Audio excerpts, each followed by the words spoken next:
artificial systems or artificial classification. So first of all, Dick and all, Bentham and Hooker, Darwin system, pre-Darwin system, post-Darwin system. So number of scientists are studied from a different kinds of the classification or systematic arrangement of the plant species.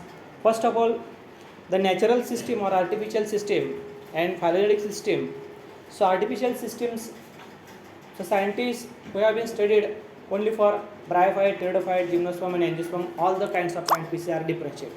But first of all, the aquatic plants are different and terrestrial plants are different. तर सुरुवातीला त्यांनी काय केलं की पाण्यामध्ये असणारे वेगळे आणि जमिनीवर असणारे वेगळे केले.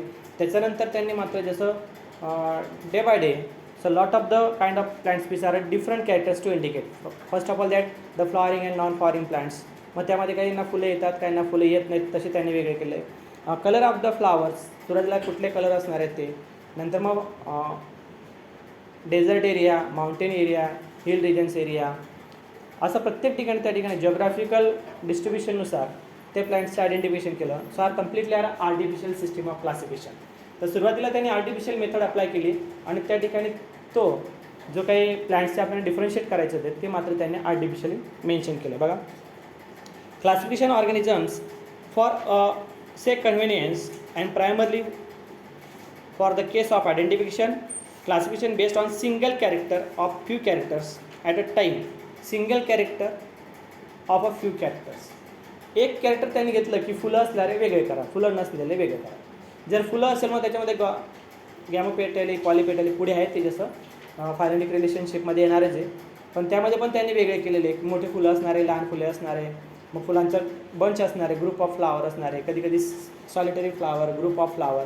हे नॅचरली त्यांनी म्हणजे आर्टिफिशियल मेथडने ते त्यांनी डिफरन्शिएट केले की हे यांचा कलर वर्ण म्हणा. Means single character to many characters are involved and different reason or different characters to mention from the artificial classification.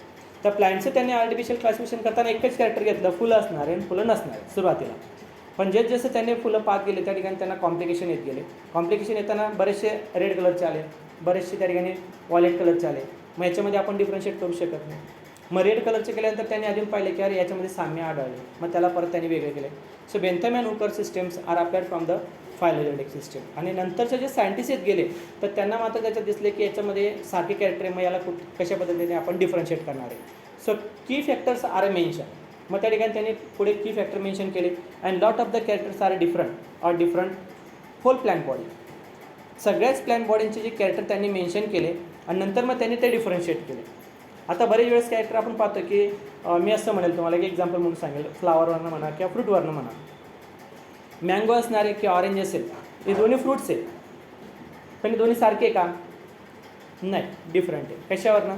त्यांची सीड असेल त्यावरनं, बरोबर आहे. हे पल्प आहे, ते ज्युसीस फ्रूट आहे. मँगो जर असेल तर ते पल्प असणार आहे, ते पण ज्यूस आहे, मात्र ते कसं आहे.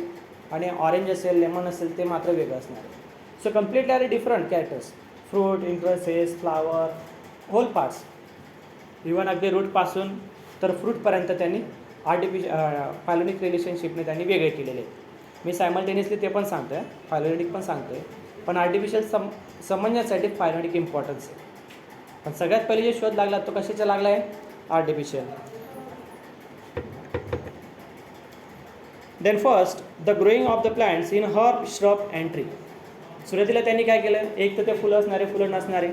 त्याच्यानंतर त्यांनी हर्ब, श्रब अँड ट्री म्हणजे छोटी मोठी झाडे, अगदी छोटे झाडे असेल ते त्यांनी वेगळे केले, थोडेसे मोठे असेल ते परत वेगळे केले. आणि त्याच्यानंतर जे पुढचे जे ट्री असेल ते देखील त्यांनी काय केले? त्या ठिकाणी वेगळे केले.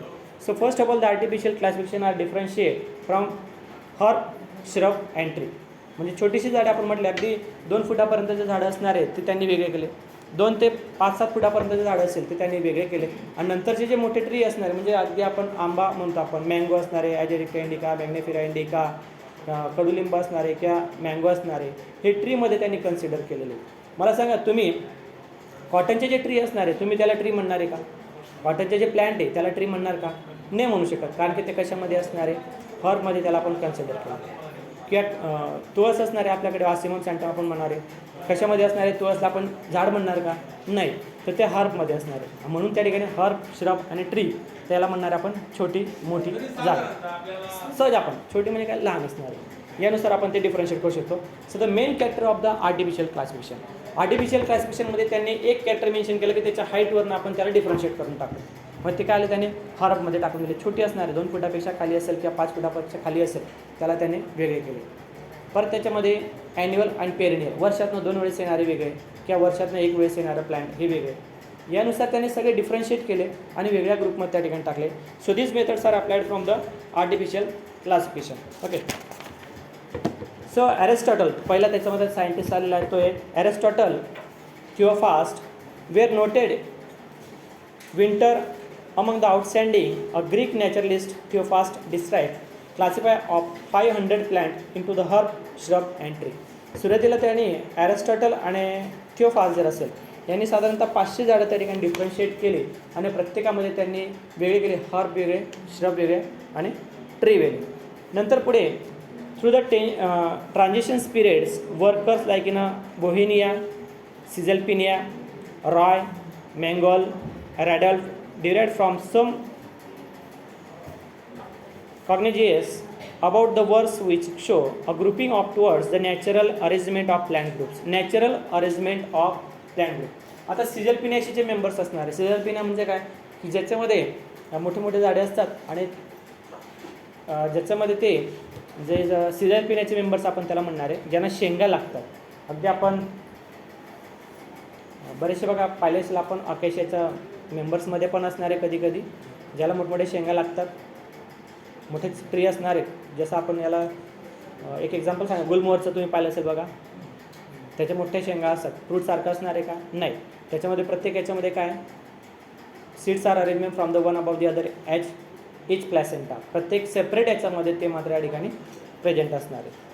द नेक्स्ट त्याच्यानंतर पुढचे जे असेल तो मात्र कार्लिनियास पब्लिश्ड बुक स्पीसीज प्लॅन्टरम.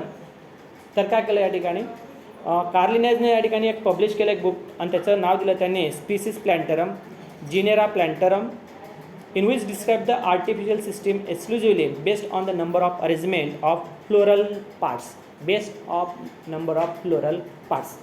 आता यामध्ये जो पुढचे जो सायंटिस्ट आला यांनी देखील काय केलं, त्या ठिकाणी आर्टिफिशियल मेथड अप्लाय केलं आणि त्याच्यामध्ये जिनेराने स्पीसीज प्लॅन्टरम, त्याने जिनस घेतलं आणि स्पीसीज घेतलं आणि त्या जिनसमध्ये त्याने फ्लावरचे कॅरेक्टर घेऊन त्यांनी मेन्शन केलं. म्हणजे number of petals, number of flowers, number of stamen, number of gynoecium, number of carpels are mention another group. म्हणजे काही वेळेस ते ट्रायमेरस, टेट्रामेरस, पेंटामेरस फ्लावर, 5 पाकळ्या असणारे, 3 पाकळ्या असणारे, 4 पाकळ्या असणारे म्हणा, ज्याला आपण पेटल्स म्हणणार आहे किंवा सेपल्स म्हणणार आहोत, अँड्रोशियम आणि गायनोशियम म्हणणार आहोत. त्यानुसार देखील त्यांनी काय केले, सेपरेट केले आणि ते देखील आर्टिफिशियल मेथडमध्ये अप्लाय केले गेले. केव्हा केले तर हे मात्र सगळ्यात पहिले ॲरिस्टॉटलने त्यांचं हर्ब, श्रब, ट्री मेन्शन केले. कार्लिनियास ज्यावेळेस आलं तर त्यांनी मात्र या ठिकाणी त्याच प्लॅन्टचं त्यांनी स्टडी केला आणि फ्लावरचे कॅरेक्टर, आर्टिफिशियल फ्लावरचे कॅरेक्टर त्यांनी मेन्शन केले. म्हणजे त्याला किती पेटल्स आहेत, किती सेपल्स आहेत, ते मोनोॲडल पल्स आहे का, डायॲडल पल्स आहे का, पॉलीॲडल पल्स आहे, ते इपिगायनी आहे का, हायपोगायनी आहे, पेरिगायनी, यानुसार त्यांनी इन शॉर्ट त्यांनी पेटल्सवरनं डिफरन्शिएट करण्याचा प्रयत्न केला आणि नंतर मग हळूहळू त्याच्यामध्ये त्याने तो पार्ट ॲड केला गेला. आणि बघा त्याने काय केलं आहे, including stamens and carpels, Linnaeus classify the plants into 24 classes. सुरुवातीला आर्टिफिशियलमध्ये त्यांनी सगळे मेन्शन करून टाकले की त्याने सिझल्पिनियाचे मेंबर्स वेगळे करून टाकले, अकेशियाचे वेगळे करून टाकले किंवा पॉलिपेटलेचे त्यांनी वेगळे केले आणि नंतर मात्र त्यांनी काय केलं की त्याच्यामध्ये परत त्यांनी 24 क्लास करून टाकले. सुरुवातीला काय आपण एकच मेन्शन करतो, काय 2 ग्रुप वेगळे करतो, परत ते 2 ग्रुप वेगळे केल्यानंतर अगदी इन शॉर्ट मी तुम्हाला याच्यात मी असं म्हणेल, आपल्याला जर एखादा ग्रुप तयार करायचा असेल तर आपण काय करतो, क्रिकेटचा ग्रुप वेगळा करतो, फुटबॉलचा ग्रुप वेगळा करतो, परत अजून टेनिसचा ग्रुप असेल तो वेगळा करतो. त्याच्यामध्ये पण चांगल्या खेळणाऱ्यांच्या वेगळ्या करतात किंवा जे बॅक मागे आपल्याला म्हणजे स्पेअरमध्ये काही असले पाहिजे तर त्यांना परत आपण मागे ठेवतो. तर असे त्याच पद्धतीने त्यांनी काय केलं की प्लॅन्टचे ज्यावेळेस त्यांनी आयडेंटिफिकेशन केल्यानंतर कॅरेक्टर म्हणजे पेटल्स ते गॅमोपेटली आहे का, पॉलीपेटली आहे का, मोनोॲडल्पस म्हणजे काय, the single stamens arrange a lot of the anthers. एकाच अँथर सगळ्या ग्रुपमध्ये असेल म्हणून आपण त्याला मोनोॲडल्पस म्हणणार आहे. डायॲडल्पस म्हणजे काय, 2. ॲडल्पस म्हणजे काय, स्टॅमिन, 2 स्टॅमिन एका याच्यामध्ये 9+2 म्हणजे काय, आपण याला पॅपिलिनेसिस करोला आपण म्हणणार की पॅपिलिनेसिस स्टॅमिन्समध्ये आपण म्हणू शकतो की याच्यामध्ये डायडल पस पाहू शकतो 9+1. 12वीत पण तुम्हाला जवळपास गेलेले आहेत की 11वीमध्ये त्या ठिकाणी तो पार्ट आहे जो ऑलरेडी क्लासिफिकेशनमध्ये डायडल पस monadelphous. Okay. Then next natural classifications. त्यानंतर पुढचं आता नॅचरल क्लासिफिकेशन हे natural systems. Natural systems, artificial system, natural system. Classification करताना सुरुवातीलाच मी तुम्हाला बोललो, एक तर त्याला आर्टिफिशियल का म्हटलेलं आहे, जे ज्याला जसं पटलं, ज्यावेळेस त्या सायंटिस्टने ॲरिस्टॉटल किंवा थिओफॉस्टने सुरुवातीला वेगळे सर्च त्याने करून टाकले की नाही 500 प्लॅन्ट त्याने शोधले, ते वेगळ्या प्रकारचे वेगळे ग्रुप करून टाकले. डायरेक्ट आपल्याकडे बघा एक एक्झाम्पल मी सांगेल. एखाद्याला जर क्रिकेट आवडत असेल, आपण काय करतो, ज्यांना चांगलं क्रिकेट खेळतात तर त्यांनी वरती हात करा, लगेच त्या ठिकाणी बरेचसे विद्यार्थी वेगळे म्हणजे ॲटोमॅटिकली. मग त्याच्यामध्ये पाहतो एकदम हाईटने कमी असेल त्याला तुम्ही घेणार का? त्याला चांगलं जरी येत असेल त्याला काय म्हणणार, नाही तू नको ठेव. कारण काय असणार आहे, आपल्याला बरेचसे सगळं संरक्षण आपल्याला माहिती असेल, क्रिकेटच्या बाबतीत बरेचसे रूल्स अँड रेग्युलेशन, तो क्रायटेरियामध्ये तो मोडत असेल तर त्यालाच. किंवा मिलिटरीमध्ये जाताना आपण पाहतो, ज्यांना आर्मीमध्ये जायचं असेल त्या ठिकाणी हाईट पाहिली जाते, उंची पाहिली जाते, बॉडी त्या ठिकाणी, हे आर्टिफिशियल कॅरेक्टर आहे सुरुवातीला. त्याचे सिलेक्शन हे काय, एक्झाम थ्रू तर होतेच, पण त्याची बॉडी फिटनेस पाहिली जाते, मेडिकल सगळे पाहिले जातात, त्याच्यानंतर त्याला त्या आर्मीमध्ये घेतलं जातं. हे नॅचरल कॅरेक्टर्स आहे त्याचे. नॅचरल कॅरेक्टर्सवरनं पाहिलं जातं. अगदी हाईटने कमी असेल आणि त्याने खूप एक्झाम चांगली दिली, त्याला टाकता येईल का? तो खूप चांगला शूटर असेल, खूप चांगली नेमबाजी करत असेल, पण त्याला घेता येईल का? नाही.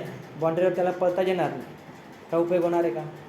म्हणजे त्याला आपण त्या ठिकाणी टाकू शकत नाही.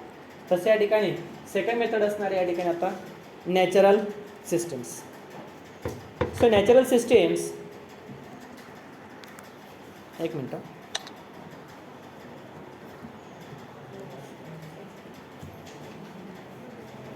natural systems. So in this system, plants are classified according to natural affinities. In plants showing related characters are put together. Related character are put together.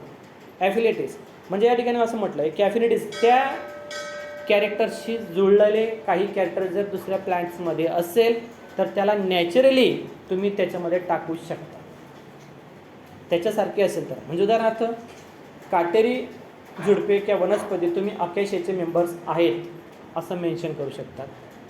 जर पल्सेस असणारे जे डायकॉटचे प्लांट असेल तुम्ही त्याला डायकॉटमध्ये सर्च टाकू शकतात. ज्यांचे सीड 2 होतात तुम्ही त्याला काय म्हणणार, डायरेक्टली डायकॉट म्हणा. म्हणजे नॅचरली तुम्ही उघड्या डोळ्याने सांगू शकता की नाही हे डायकॉटचं प्लांट आहे, नाही हे मोनोकॉटचं प्लांट आहे. तुम्ही म्हणाल या ठिकाणी पॉलीपेटॅलिकचं आहे, हे गॅमोपेटॅलिकचं आहे, हे कशावरनं, हे कॅरेक्टरवरनं. तुम्ही फ्लावरवरनं डिफरन्शिएट करू शकता, ते मोनोशेस आहे का डायोशेस आहे. की अजून दुसऱ्या कॅरेक्टरवरून तुम्ही मेन्शन करू शकतात की याच्यामध्ये मोनोडायपस स्टॅमिन आहे का डायडायपस स्टॅमिन आहे. So whole characters are indicate from the natural systems followed from a different regions. वेगळ्या कॅरेक्टर्स वेगळ्या रिजन्समध्ये तुम्ही त्या ठिकाणी मेन्शन करू शकतात. The classification is based on the single character but a combinations of almost all important characters. One character but most of all characters are important from a different class to mention.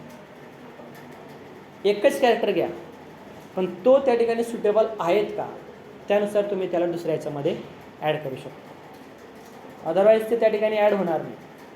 तुम्ही म्हणाल की त्याचे पेटल सगळे free आहे आणि तुम्ही त्याला गॅमोपेटलमध्ये टाकता येणार नाहीत. पॉलीपेटलीचा अर्थ काय माहिती का? एक एक्झाम्पल सांगेल मी तुम्हाला पॉलीपेटलीचं आणि गॅमोपेटलीचं सहज समजेल. ज्याला आपण धोत्र्याचं फूल म्हणतो सगळ्यांनी पाहिलं असेल ते गॅमोपेटली, कारण की त्यांचे सगळे पेटल्स हे काय जॉईंट्स, अगदी बेलसारखा आपल्याला शेप दिसतो त्याचा.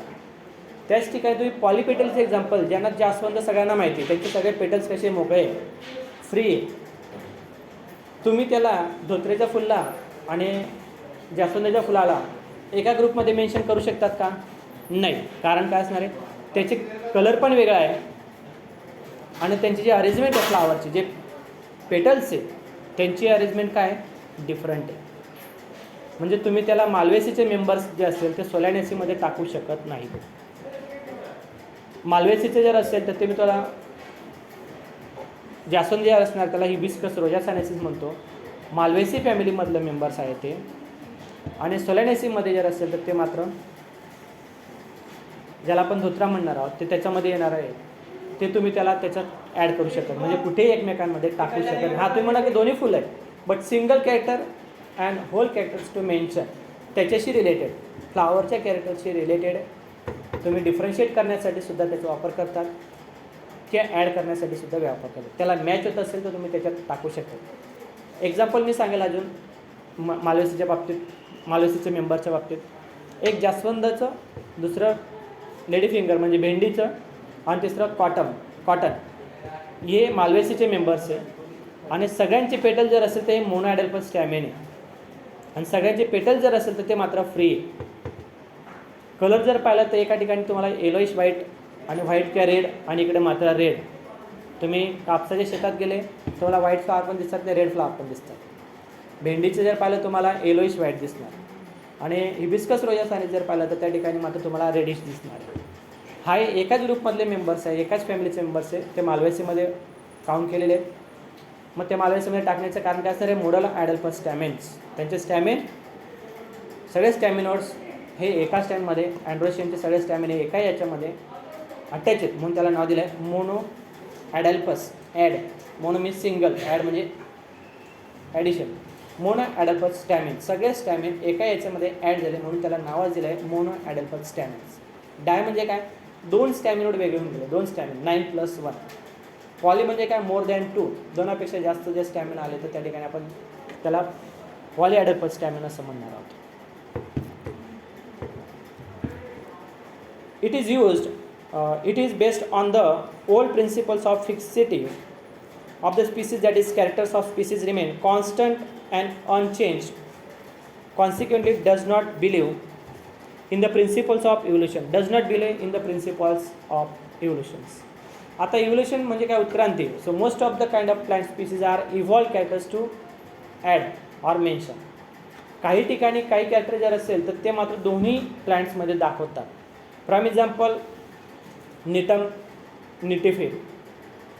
So this group are present from the gymnosperm. ते कुठल्या ग्रुपमधलं आहे, जिम्नोस्पर्म.